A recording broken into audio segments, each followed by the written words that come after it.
सभी दोस्तों का बहुत बहुत अभिवादन है इस नई श्रृंखला में। और जैसा कि मैंने पहले भी कहा कि ब्रेकफास्ट स्टडी में हमने बहुत ही औसम काम किया और आप लोगों को जो मैसेज आए मेरे पास कि बहुत ही ज्यादा उससे आपको फायदा मिला है, बहुत ही ज्यादा महत्वपूर्ण चीजें जो हैं वो आपको मिली हैं इस पे। तो उसके बाद हमने उसको जो आपके फीडबैक आए उस पर हमने काम करना शुरू किया। एक उस पे हमने आपके कमेंट्स पे एक जो है मैंने स्क्रिप्टिंग की और ज्यादा उस पे अध्ययन किया कि हम आपके लिए और क्या नई चीजें लेकर आ सकते हैं। और इसी के अंतर्गत एक हमने नई श्रृंखला शुरू की है जहां पर मैं आपके साथ निरंतर रहूंगा और साथ ही साथ बताऊंगा कि स्टेप बाय स्टेप जो है आपको तैयारी करनी है।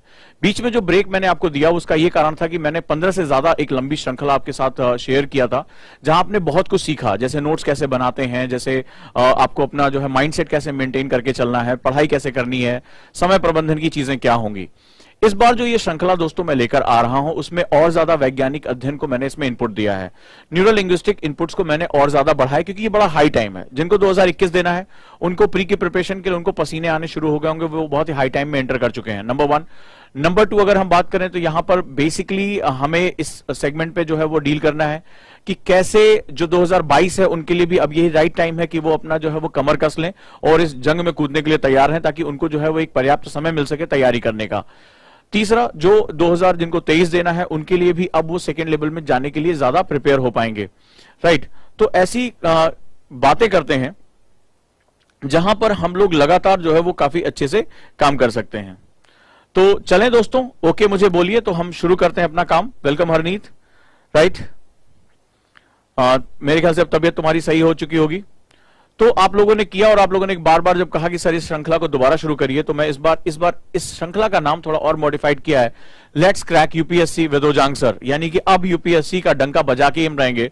और इस बार जैसा कि हम लोगों ने देखा कि मेंस के पेपर में आप लोगों ने जब जो बच्चों ने स्क्रीनशॉट शेयर किया बहुत ही ज्यादा क्वेश्चन क्लास डिस्कशन से आए हैं, तो इसका मतलब है कि हम राइट ट्रैक पे हैं, हम चीजों को बिल्कुल सही तरीके से कर रहे हैं। जो क्लास के डिस्कशन है वो बहुत ही हाई लेवल पे जा रहे हैं और अब वो बिल्कुल ओरिएंट कर रहे हैं आपको टू द पॉइंट कि कैसे हमें करना है।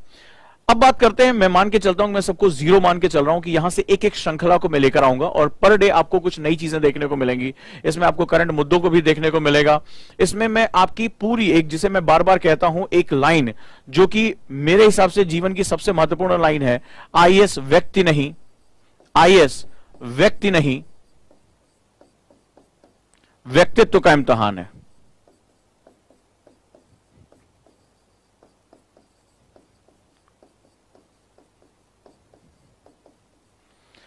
आईएएस व्यक्ति नहीं व्यक्तित्व का इम्तिहान है। यानी कि this is not exam of person, it is exam of personality. यानी पर्सनालिटी को आपको बिल्डअप करना पड़ेगा, आपको स्टेप बाय स्टेप लेकर चलना पड़ेगा और कोई भी आप एक जो है वो सुराख नहीं छोड़ सकते ताकि आपके जो सपनों की दुनिया है वो खत्म ना हो जाए इस कंडीशन में।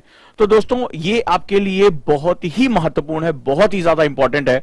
और बहुत ध्यान से जब भी आप मेरे सेमिनार में बैठे हैं, आपको जो मुझे पहले से जानते हैं या जो मुझे फॉलो करते चले आ रहे हैं उनको पता है कि मेरा एक एक शब्द, एक एक समय, एक एक मिनट बहुत कीमती इस कंडीशन में होता है कि मेरा हर एक मुद्दा यही होता है कि मैं किसी भी तरह स्टूडेंट के लिए काम कर सकूं, उनकी लाइफ में एक पॉजिटिव चेंज लेकर आ सकूं। तो जितने भी लोग, ज्यादातर आप जब किसी ओपन प्लेटफॉर्म पे होते हैं तो आप इसको कैजुअली गाने सॉन्ग की तरह देखते हैं। ये सॉन्ग नहीं है, ये मेरे इसके पीछे लंबी मेहनत है, लंबी स्टडी है, रिसर्च है, एनएलपी ट्रेनिंग है जो आपकी लाइफ में बहुत ज्यादा पॉजिटिव चेंजेस लेकर आ सकती है। जिन बच्चों ने मुझे अभी तक फॉलो किया, आज उनकी आंसर राइटिंग में बहुत चेंजेस आ चुके हैं, उनकी डायरी राइटिंग में चेंजेस आ चुके हैं, उनकी पर्सनालिटी में, उनके सोचने, नोट्स बनाने के तरीके। हम लोगों ने इस बीच एक नई विधा को जन्म दिया, इसको नोट आर्ट कहते हैं। अगर आप लोगों ने मेरा स्टेटस देखा होगा तो वहां पर मैं नोट आर्ट के बारे में बात करता हूं, यानी कि वो ऐसे नोट्स जो आर्ट फॉर्म में है।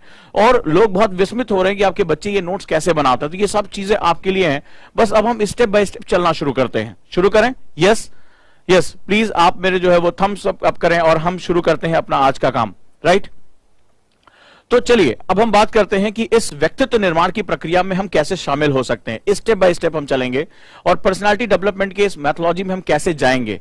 यूपीएससी के लिए पर्सनालिटी डेवलपमेंट का क्या मतलब होता है, वो आपके जो personality traits, skill set, education set और आपकी जो स्पिरिचुअल सेट, इन सबको कैसे मेजर करता है।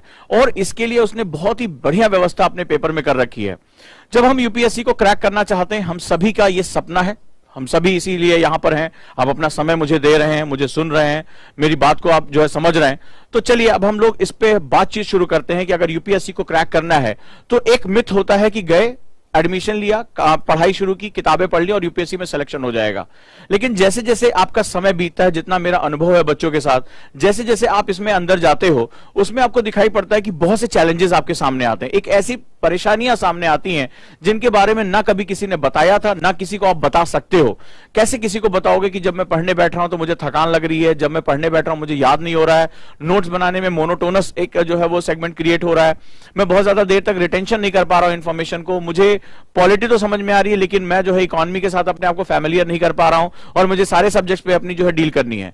ऐसी कंडीशन में आईएएस विद ओजांग सर, ये जो मंच है वो इस तरह का एक मंच है जहां आपकी इन सभी बातों को, जो आप किसी से न कह पा रहे हो, न आपका कोई सॉल्यूशन उस पर दे पा रहा है, उस मंच के रूप में मैं इसको आपके सामने प्रस्तुत कर रहा हूं। अब जब मैं स्टेप बाय स्टेप, ये एक बहुत लंबी श्रृंखला है, इसमें मैं हर चीज को इस बार लेकर आ रहा हूं और दुनिया की जो बेस्ट प्रैक्टिसेस हैं एग्जाम को क्रैक करने की, वो सारी की सारी इसके साथ आपको डेली देखने को मिलेगी। लेकिन हम शुरू करते हैं कि मेरा ये जो श्रृंखला है वो किस रूप में आपके सामने आएगी। और यूपीएससी के लिए जब आप पर्सनालिटी शब्द यानी व्यक्तित्व शब्द का इस्तेमाल करते हो तो सावधानी से आपको 4 चीजों की बड़ी डिमांड होती है, 4 चीजों की। ध्यान से इसको लिखते जाओ और इसको मनन और चिंतन करना आपकी जिम्मेदारी है। सबसे पहली बात होती है, हमें एजुकेशन सेट की जरूरत पड़ती है, यानी कि हमें शैक्षिक स्तर को बनाए रखने की आवश्यकता पड़ती है। मैंने यहां पर वर्ड एजुकेशन यूज किया है। एजुकेशन और लिटरेसी में बहुत अंतर होता है। एजुकेशन जो होता है वो पहली शर्त होती है नॉलेज के लिए। एजुकेशन जहां पर जब हम इस शिक्षा शब्द को इस्तेमाल करते हैं तो हम यहां पर यह देखते हैं कि यहां पर विचारशीलता, यानी कि आपके पास एक विचारशीलता का होना बहुत जरूरी है। मतलब क्या है इस विचारशीलता का? अगर इस बार आपने मेंस का पेपर देखा होगा जो अभी 2-3 दिन पहले हमें आया, वहां पर आप लोगों ने जो एक बहुत ही महत्वपूर्ण सेगमेंट है वो आपने देखा कि विचारशीलता किसे कहते हैं। विचारशीलता का मतलब होता है, इस बार जो आपने क्वेश्चन देखा, फॉर एग्जांपल एक क्वेश्चन आया था कि भारत में जो शहरीकरण है, इस बार मैं एक क्वेश्चन आपसे डील कर रहा हूं कि भारत में जिस तरह से महानगर बढ़ते चले जा रहे हैं, अर्बन स्प्रॉल बढ़ता चला जा रहा है, वो लिविंग एनवायरमेंट में किस तरह से दुष्प्रभाव डाल रहा है और इसके बचाने से क्या उपाय आप लेकर आ सकते हैं।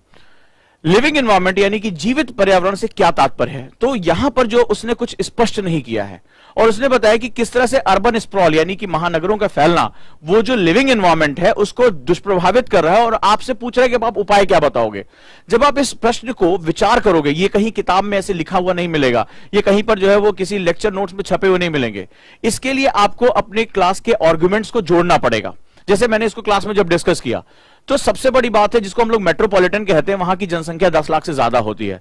अब किसी क्षेत्र में अगर जनसंख्या 10 लाख से ज्यादा हो रही है, अर्बन स्प्रॉल हो रहा है, करोड़ों तक जनसंख्या पहुंच रही है, तो ऑब्वियस सी बात है कि वो धीरे धीरे बाहर की तरफ फैलेगा। जैसे दिल्ली एनसीआर में कन्वर्ट होती चली गई, जब ये बाहर की तरफ फैलेगा तो निश्चित रूप से ये आसपास के जो खेत हैं, वन है, जो जीव जंतुओं के प्रदेश हैं, इनको भी ग्रैब करना शुरू करेगा कई जगह। जब ये ग्रैब करना शुरू करेगा यानी मानव जो है वो अपने हैबिटेट, अपने आवास से निकलकर ये जो प्राकृतिक आवास है, जो हमारा पेड़ पौधे, वन, जीव जंतु, पशु पक्षी, ये जो हमारे पास आसपास जो लिविंग एनवायरनमेंट है जिससे हम इंटरेक्ट करते हैं, जीवित है, उसके क्षेत्र में हम प्रवेश करना शुरू कर देंगे। जब हम प्रवेश करना शुरू कर देंगे, हमारा हैबिटेट तो बढ़ जाएगा लेकिन उनका हैबिटेट, उनका आवास घटना शुरू हो जाएगा। और किसी भी जीवित प्राणी को अपनी एक आवास की आवश्यकता पड़ती ही पड़ती है, निके की आवश्यकता पड़ती ही पड़ती है, वो सबसे महत्वपूर्ण है।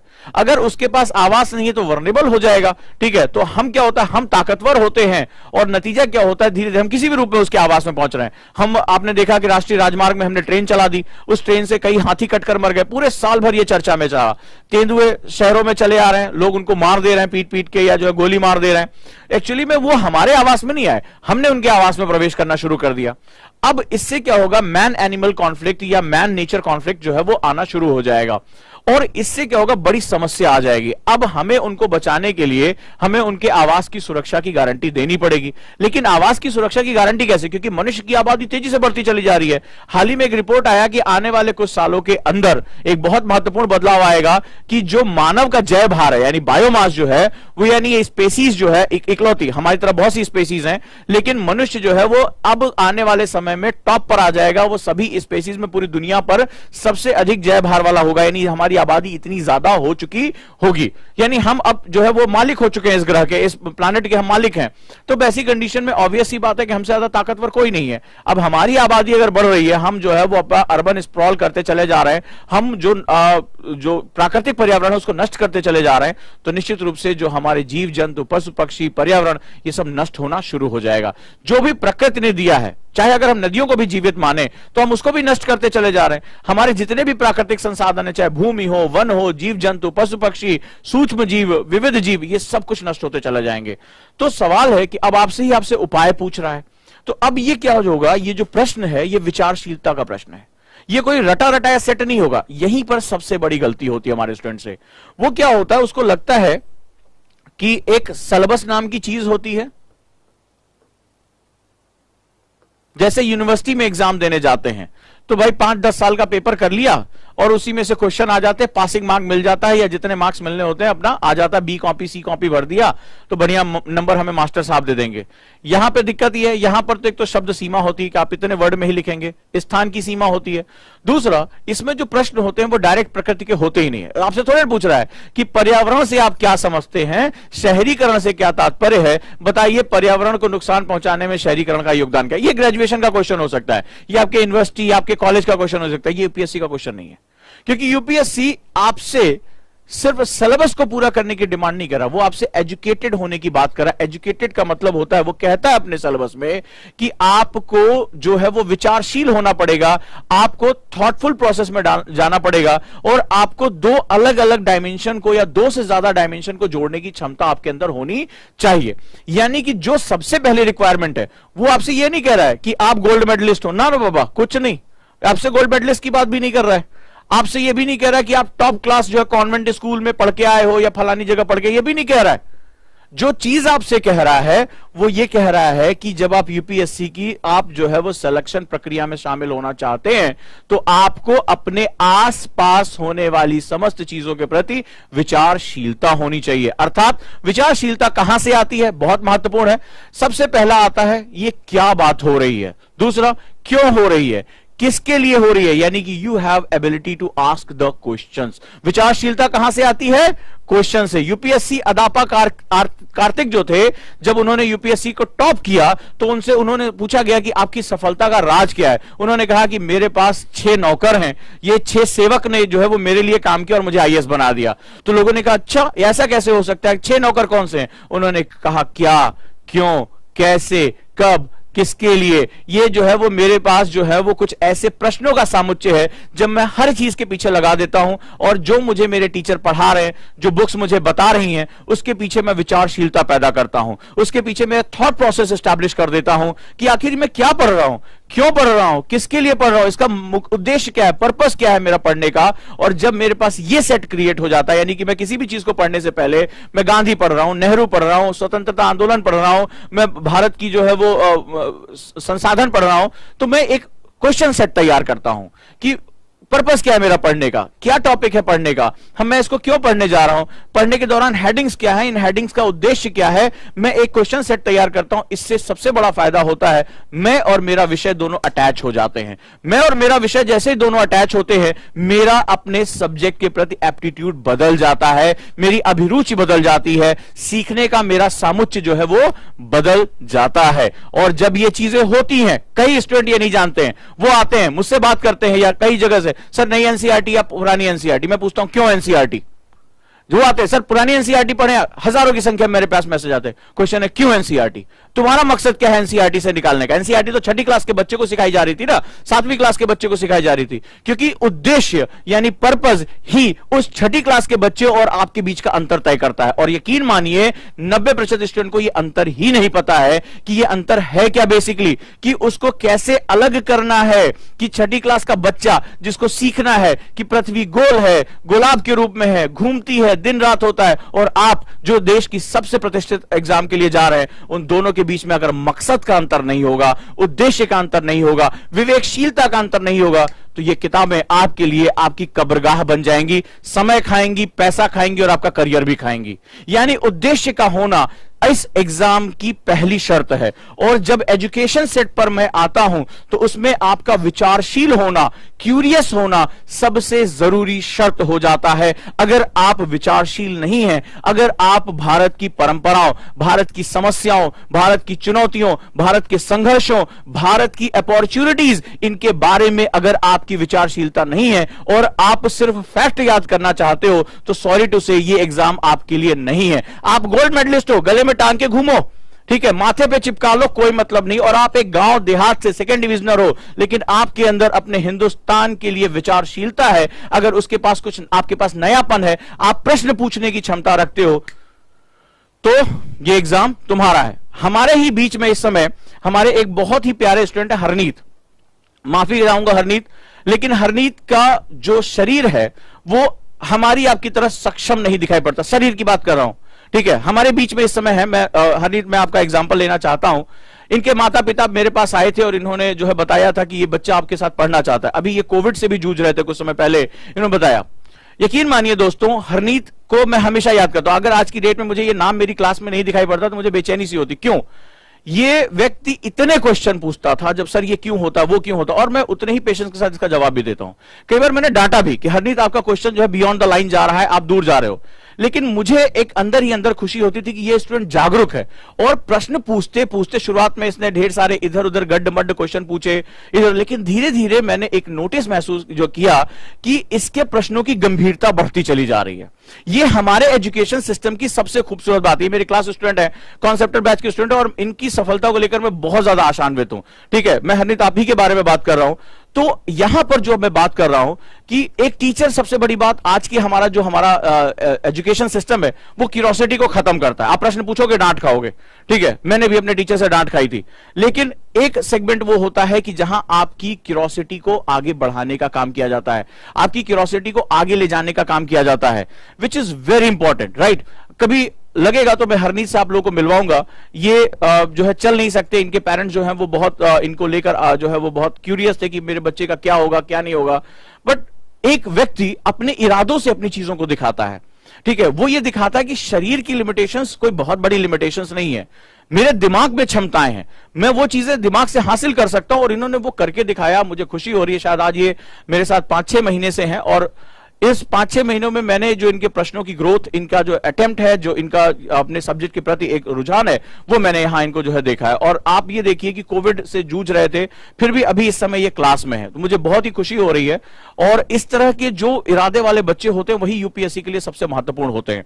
तो आज हमारी जो पहली बात समझना, यूपीएससी को आपका एजुकेशन सेट चाहिए। एजुकेशन सेट में आपकी विचारशीलता चाहिए, आपके पास प्रश्न पूछने की क्षमता होनी चाहिए, आप अपने देश के साथ आपके जुड़ाव होने चाहिए, आप हमेशा जागरूक रहें कि क्या हो रहा है। ऐसा नहीं कि आज अखबार में आया हमसे क्या लेना देना, किसी मैगजीन में हम उठा के पढ़ लेंगे, हमने तो फलनवा जगह की मैगजीन ले रखी है, उससे आपको कुछ नहीं मिलने वाला, ठीक है। वो कुछ नहीं होगा, ये फिर आपकी रेलगाड़ी छूट जाने वाली बात हो। फिर कहोगे सर यूपीएससी तो अनप्रेडिक्टेबल सर्विस कमीशन होता है, ये यूनियन पब्लिक सर्विस कमीशन नहीं है। तो आप उसके बारे में, सर हम तो हिंदी वाले थे इसलिए हमें जो है वो बाहर कर दिया, सर हम तो फलाने वाले थे इसलिए हमें बाहर कर दिया। नहीं, पहले आप देखो कि क्या आप अपने बेसिक लेवल से प्रिपेयर हो या नहीं हो, नंबर 1।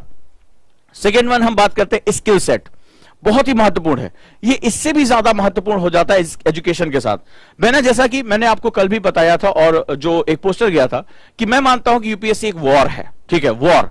और युद्ध में सिर्फ आपका हौसला काम नहीं आता कि सर मैं बहुत साहसी हूं, मैं सर लड़ना चाहता हूं, नहीं। युद्ध हमेशा, इतिहास गवाह है कि युद्ध हमेशा रणनीति और हथियारों से जीते गए हैं। हौसले वाले तो सिर्फ सीने पर गोली खाते हैं और शहादत की तरफ चले जाते हैं। युद्ध के लिए जो हौसले के साथ साथ बहुत बड़ी चीज होती है वो होता है सटीक रणनीति, और जो है वो आपके पास हथियारों की अच्छी नॉलेज। जो स्किल सेट है वो बेसिकली आपकी रणनीति और आपके हथियारों को बताती है। आप कितने भी साहसी हो, लेकिन यूपीएससी के जब प्रश्नों की गोलियां चलती हैं तो वो सीना छलनी कर देती हैं। सिर्फ वही स्टूडेंट विजेता बनकर निकलता है जिसने सही समय पर अपनी सही रणनीति बनाई होगी, मुझे कैसे किस किस स्टेप में आगे जाना है, नंबर 1। दूसरा, मुझे किन स्किल सेट के साथ जाना है। स्किल सेट क्या होता है? स्किल सेट ऐसे समझ लो, ठीक है, अगर हम इसको छोटा सा एग्जांपल लें स्किल सेट का, कि मेरे पास ये मेरा एक नट बोल्ट खोलना है, ठीक है। अब आपके पास एक पेचकस है, नट बोल्ट खोलना है, ठीक है, नट बोल्ट है। एक आपके पास पेचकस है, एक हम लोग जिसे पैना कहते हैं यानी रिंच, जिसे ये खोला जाता है, ठीक है, एक आपके पास कोई ऐसी चीज है, मान लो कोई घुमाने वाली चीज है, XYZ गोल गोल। अब ये आपके पास विभिन्न औजार हैं। स्किल सेट क्या चीज आपके लिए प्रिपेयर करता है? स्किल सेट कहता है कि इसको खोलने के लिए जो उपयुक्त यंत्र है उसकी आपको जानकारी है या नहीं है। इसकी अगर जानकारी आपके पास है, विच इज वेरी गुड, बहुत ही बेहतरीन है, यानी आपको पता है कि ये जो चीज है ये इससे खुल जाएगी। तो स्किल सेट का मतलब होता है कि एप्रोप्रिएट स्किल्स जो यूपीएससी के लिए रिक्वायरमेंट है वो हमें उसकी जानकारी है या नहीं है, और हमें उसको कब और कैसे इस्तेमाल करना है। फॉर एग्जाम्पल, एक छोटा सा एग्जाम्पल लेता हूं स्किल सेट्स का। राइट, स्किल सेट्स का अगर हम छोटा सा एग्जाम्पल लें तो ये देखिए आप, नंबर 1, जैसे आपकी रीडिंग स्पीड कितनी है, आप पढ़ते कैसा हो, आपकी राइटिंग स्पीड कैसी है, आप लिखते कैसा हो, आप बहुत ही बिखरा हुआ लिखते हो, प्रिसाइज लिखते हो, आप गहरा लिखते हो, या एक ही बात को आप बार बार लिखते हो, आपके लिखने में हल्कापन है, आपके लिखने में एक जो है वो साहित्य है, आपने कितना लिटरेचर पढ़ रखा है, इन सब चीजों के बारे में हम बात करेंगे। आपके नोट सेट कैसे हैं, आप नोट्स कैसा बनाते हो, क्या आप नोट्स को साइनॉप्सिस में कन्वर्ट करने का आप क्षमता रखते हो कि नहीं रखते हो, यानी कि बिना वर्ड्स के आप फ्लो चार्ट के माध्यम से सूक्ष्म जो है, अगर 10 पन्ने का चीज है उसको आप एक पन्ने में ले आकर अपनी दीवारों के सामने टांग सकते हो कि नहीं टांग सकते हो। आप अगर देखोगे तो आज ओजांकियंस कितने ढेर सारे अपने उन्होंने कमरे शेयर के जो फोटो शेयर किए हैं, जहां पर उन्होंने पूरी दीवारों पर इसी तरह के नोट्स, उनकी कॉपी में नोट्स नहीं, उनकी दीवारों पर उनके नोट्स हैं, हर समय उसको रिवाइज कर सकते हैं आप। सवाल है कि आप इस सेट में आप जो बुक रीडिंग है आप कितनी तेजी से उसको जो है एक्यूरेसी के साथ पढ़ सकते हो कि नहीं पढ़ सकते, आपके पास कितने घंटे पढ़ने की क्षमता, और आपने हर महीने अपनी क्षमता में कितना संवर्धन किया है, आप कितना ज्यादा जो है वो चीजों को मेमोराइज कर सकते हो या उसको अंडरस्टैंडिंग कर सकते हो, और आप कितना ओरिएंटेड है, आप टाइम मैनेजमेंट कितना अच्छा कर पाते हो, ये सारा का सारा आपका स्किल सेट कहलाता है। वो सभी चीजें जो यूपीएससी में बहुत ही आवश्यक है इस काम को करने के लिए। तीसरा दोस्तों माइंडसेट होता है, बहुत ही महत्वपूर्ण है। जैसे ही आपका 3 महीना बीतेगा तैयारी में, जब आप उतरते हो हुआ करते हुए, जैसे 3 महीना पता चलेगा, आपको पता चलेगा यूपीएससी की जमीन बहुत पथरीली है, बहुत ही कांटे वाली है, और ऐसी कंडीशन में आप अगर नोटिस करके देखना, उसके बाद जो भी बच्चे होंगे वो इसको एग्री करें या ना करें, आप जैसा भी मुझे बताएंगे, कि वहां पर आपको थकान सी महसूस होने लगती है, आपको तकलीफ होने लगती है, मन भटकता है, यार पढ़े ना पढ़े, क्या करें क्या ना करें, बहुत सी चीजें जो हैं वो आपके सामने आनी शुरू हो जाती हैं। अब इस कंडीशन में जो हमारी जो महत्वपूर्ण बात है वो यही है कि इस पर्टिकुलर कंडीशन में हमें यह देखना पड़ेगा कि किस तरह से हमारी ये चीजें काम कर रही हैं। आपको अपना माइंडसेट की आपकी निगेटिविटी बढ़ रही है, आपको कभी फेलियर भी हो सकता है प्री में आ जाए, आप किस तरह उसको जो है वो रिबाउंस कर सकते हैं, आप जो है बाउंस बैक करके वापस आ सकते हैं। यस, ये मेरा एग्जाम है, मुझे करना है, एक फेलियर मुझे खत्म नहीं कर सकता। जब आप सुबह उठते हैं, आपने 6 बजे का अलार्म लगाया, 8 बजे सोकर उठ रहे हैं, तो वो जो 2 घंटे की लड़ाई है वो आपको जीतनी पड़ेगी। आपका माइंडसेट क्या है आपके लिए? अपने आप को गालियां देते हैं, अपने आप को कोसते हैं, अपने आप को मानते हैं कि आप नहीं कर सकते, या हर दिन आप अपने आप को मोटिवेट कर सकते हैं, अपने आप को इंस्पायर कर सकते हैं, और हर दिन आपका जो है वो एक सीखने का एक दिन होता है जहां कुछ नया एड ऑन करना है, कुछ नया सोचना है। तो अपने टीचर के प्रति, अपने नोट्स के प्रति, अपने बुक्स के प्रति, अपने सराउंडिंग्स के प्रति, आप अपने लक्ष्य के प्रति आपका माइंडसेट क्या है, ये एक बहुत बड़ी विधा होती है जो हमें डे टू डे लाइफ में हमें बहुत मदद करती है। ये हमें नष्ट भी कर सकती है, ये हमें बना भी सकती है। वो स्टूडेंट जो सुसाइड कर लेते हैं या जो एक फेलियर होने पर अपना जीवन अंत कर देते हैं, वो भी एक माइंडसेट के शिकार होते हैं। वो जो 5वीं 6ठी अटेम्प्ट में भी जो है वो आईएएस टॉप करते हैं, आईएएस में आते हैं, वो भी एक माइंडसेट के लोग होते हैं। सवाल ये माइंडसेट हमारी जीत और हार के बीच का अंतर तय करता है। ये उस समय हमें काम आता है जब हम बहुत अंधेरे में होते हैं, सारे लोग हमारा साथ छोड़ चुके होते हैं। ये माइंडसेट हमें बताता है कि हमें इस घड़ी में हार की सबसे गहरी क्षणों में मुझे जीत कहां से लेकर आनी है, ये उसके बारे में बात करता है। तो इस पूरी कहानी में माइंडसेट बहुत जरूरी होता है, और इसको डेवलप करने के लिए जो अफर्मेशंस होती हैं, जो बेसिक प्रैक्टिसेस होती हैं, उसके बारे में धीरे धीरे मैं आपसे बात करता रहूंगा। और इसके बाद होता है स्पिरिचुअल सेट। जी हां, यूपीएससी में आप एक बात ध्यान रखिएगा, यूपीएससी में जब भी आप शुरुआत करते हैं तो कई बार मैंने जो नोटिस किया है आज के समय में, खासतौर पर सोशल मीडिया के टाइम में, आपने किसी का वीडियो देख लिया, अरे फलाने ने फर्स्ट अटेम्प्ट में टॉप किया, वो सबसे कम उम्र में आईएएस बन गया, वो तो केवल जो है वो 4 किताबें पढ़ता था, उसने किसी की मदद नहीं ली। इसी तरह के टाइटल्स होते हैं ना, इसी तरह के, उनका आपको वेरिफिकेशन नहीं होता उनके पास। आप क्या होता है, उसकी जिंदगी जीना शुरू कर देते हो, उसकी जिंदगी जीना, अरे मैं भी तो आईएएस टॉप करूंगा फर्स्ट टाइम में, ठीक है, मैं भी जो है वो देखो अभी बिना किसी की सहायता के देखो कैसे मैं आईएएस बन जाता हूं। लेकिन आपको अपने बारे में नहीं पता, और स्पिरिचुअल सेट बताता है कि जब आप किसी दूसरे की जिंदगी जीना शुरू कर देते हो तो आप अपने साथ विश्वासघात करते हो। तो मैं बार बार ये बात कहता हूं, क्यों मैं ये बात कह रहा हूं, क्योंकि सपना आपका है। अगर आपने सपना देखा आईएएस बनने का तो कीमत भी आप चुकाने जा रहे हो, और दूसरे की आंखों से देखे हुए सपने की कीमत आप नहीं चुका सकते। ये बात याद रखना, क्योंकि सपने चुकाने के लिए आपको बहुत बड़ा त्याग करना पड़ेगा, बहुत ज्यादा अपने आप को झोंकना पड़ेगा, जलाना पड़ेगा। और जब आप इस तरह झोंकने और जलाने की प्रक्रिया में शामिल होते हो तो निश्चित रूप से यह बात मान के चलिए कि उस समय तकलीफ बहुत गुजरनी पड़ती है। आपको सुबह जल्दी उठना पड़ेगा, जाड़े में सुबह ठंडा पानी आपको अपने मुंह पे मारना पड़ेगा, देर रात तक पैर जब गलने लगेंगे तो आपको बैठकर पढ़ना पड़ेगा, पीठ में जब दर्द होगी तो आपके होगी, और जब आंखों में चुभन और दर्द होता है ना तो मुंह पे पानी मार मार कर जो है वो उस किताब के सामने बैठना, अपने आप को झोंकना, याद करना, ये सिर्फ आप करेंगे। दुनिया में कोई नहीं, आपका सगा संबंधी, आपके मां बाप भी ये काम नहीं करेंगे। ये तकलीफ व्यक्तिगत है, ये जो पेन है वो पर्सनल है, और जब पर्सनल पेन वही डील कर सकता है जिसके सपने यहां नहीं यहां जलते हैं। उसके दिल में जब उसके सपने जल रहे होते हैं तभी वो जाग सकता है। नहीं तो 10 बजे रजाई में जैसे पैर गर्म हुआ, लंबे हो गए, सुबह देखेंगे यार आज क्या पढ़ना है, तो फिर बाद में क्या होता है, डिमांड सप्लाई गैप होता है, स्ट्रेस होता है, और कहता है सर यूपीएससी हमारे लिए नहीं है। ठीक है, ये सच्चाई आपकी और ये व्यक्तिगत चीजें हैं। स्पिरिचुअल सेट आपको रोज अपने आप को शुद्ध करने का तरीका देता है। जब हम इस प्रक्रिया में आते हैं, विचार 86,000 विचार पर डे हमारे दिमाग में आ रहे हैं, और उसमें से निगेटिव विचार हमारा दिमाग बहुत तेजी से खींचता है, निगेटिविटी हर पल हमारे साथ चल रही होती है। तो ये स्पिरिचुअल सेट होता है, वो जब शांत होकर अपने आप को आप याद दिलाते हैं, अपने आप को आध्यात्मिक रूप से शुद्ध करते हैं, अपने आप को जब शुद्ध करते हैं कि ये मेरा सपना है, मुझे इसको अपने सबकॉन्शियस माइंड तक भेजना है, मुझे ये समझना है कि मुझे इसकी कीमत चुकानी होगी, और आप निगेटिव से निगेटिव हलचलों में भी आप शांत बने रहते हैं।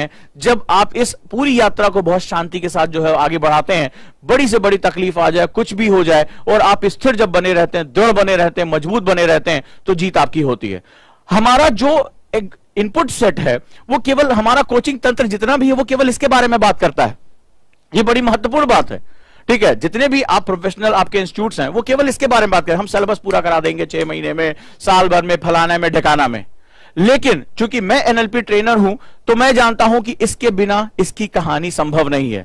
क्योंकि टीचर को एग्जाम नहीं देना है, वो आया बोला 60 घंटे में ज्योग्राफी खत्म, खटखट खटखट पढ़ाता चला गया, आपको पीडीएफ मिल गया, आप बड़े खुश हो गए, बोले हाँ हाँ साहब ठीक है। लेकिन सवाल है, क्या आपका मन तैयार है? क्या आप स्किल्ड हैं उसको सीखने के लिए? अगर नहीं है तो क्या आपको स्किल सिखाई गई? नोट्स कैसे बनाते हैं, बुक कैसे पढ़ते हैं, अपने आप को प्रिपेयर कैसे करते हैं?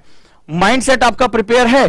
क्या आप जो है वो तैयार हैं इसके लिए? कोई है जो आपसे कह रहा है कि yes you can do it, कर सकते हो? जब आपके अंदर वो निगेटिव फीलिंग आ रही है तो कोई आपकी पीठ थपथपा के कह सकता है यस आप आगे जा सकते हो। और सबसे बड़ी बात है, जहां आप नितांत अकेले होते हो, क्या कोई है जो आपको स्पिरिचुअल एलिवेशंस में आगे लेकर जा सकता है, आपकी आध्यात्मिक उन्नति पर काम कर सकता है, और आपको बता सकता है कि सिर्फ आईएएस बनना ही आपका मकसद नहीं है, देश का एक बेहतरीन, एक ईमानदार और एक बहुत ही अच्छा आईएएस बनना बहुत ही महत्वपूर्ण है। कल मैंने केरल के आईएएस की जो है क्लास में एक डिस्कस किया था कि कैसे उसने जो है वो ढेर सारे भूखे लोगों के लिए कितना अच्छा खाने का प्रबंध किया, समाज के लोगों को जोड़कर, और ऐसे लोगों को टोकन दिलाया जो हमारे मानसिक रूप से दिव्यांग बच्चे थे, उनके लिए आश्रय का इस्तेमाल कराया। एक यंग लड़का केरल का और आईएएस ऑफिसर, और उसने इतना बड़ा परिवर्तन करके दिखाया। हमारे आपके बीच में ऐसे बहुत से ऑफिसर हैं जिनका समाज के प्रति जो एक उनका योगदान है वो बहुत अतुलनीय है। उनकी कहानियों को देखा जा रहा है, यूनिसेफ ने उनकी जो है वो प्रशंसा की है। आप भी आने वाले समय में एक ऐसे बेहतरीन ऑफिसर हो सकते हैं। उजांग आईएएस एकेडमी का जो मंच है वो सिर्फ ये नहीं है कि आप सिलेबस पूरा करिए और आप जो है कहीं भी चले जाइए, हमें इससे मतलब नहीं है। ये एक ऐसा मंच है जो ये मानता है कि अगर आपने सपने देखे हैं, आपने इरादे किए हैं, तो हर वो चीज जो की जा सकती है एजुकेशन में, एनएलपी में, आपके माइंड सेट में, आपके स्पिरिचुअल सेट में, वो सब हम कुछ करेंगे, बशर्ते आप उसको एडॉप्ट करें, उसको स्वीकारें और अपने आप को देश के एक सबसे बेहतरीन ऑफिसर में कन्वर्ट करें।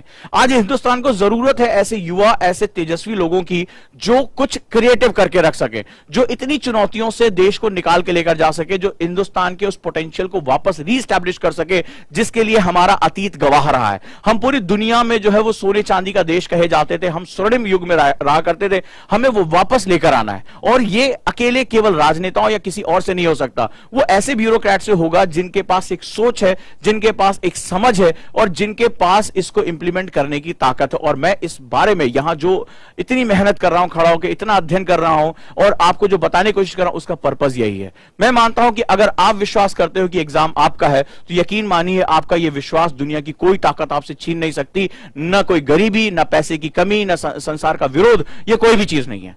बशर्ते आपको विश्वास होना चाहिए कि सपना आपका, और आपके अंदर वो हिम्मत होनी चाहिए कि आप अपने सपनों को एकदम ऐसे भींच के पकड़ लो कि दुनिया की कोई बड़ी से बड़ी ताकत आपसे छीन ना सके। शेर के बारे में आपने सुना होगा, सिंह जंगल का राजा होता है, एक बार उसके जबड़े में कोई शिकार आ जाए तो छीना नहीं जा सकता। उस तरह की फीलिंग आपके अंदर होनी चाहिए कि जो सपने हैं आपकी आंखों में नहीं, आपके जबड़ों में होना चाहिए। और अगर संसार में किसी की हिम्मत है तो वो जबड़े छीन के दिखा दे, उसके लिए उसका जान का खतरा पैदा हो जाएगा। यहां पर जो है इस तरह से आपको करना है कि अपने सपनों के लिए अंतिम सांस तक आपको लड़नी है। तो दोस्तों इस सफर में जुड़े रहिए। कल मैं आपके साथ लेकर आ रहा हूं सन 2022 का टाइम टेबल क्या होना चाहिए, कैसे अगर 2020 आपका टारगेट है तो आपको स्टेप बाय स्टेप आगे जाना चाहिए, 23 के लिए आपको कैसे आगे जाना चाहिए। जुड़े रहिए और बहुत ढेर सारे बैचेस के साथ हम लोग लगातार आ रहे हैं।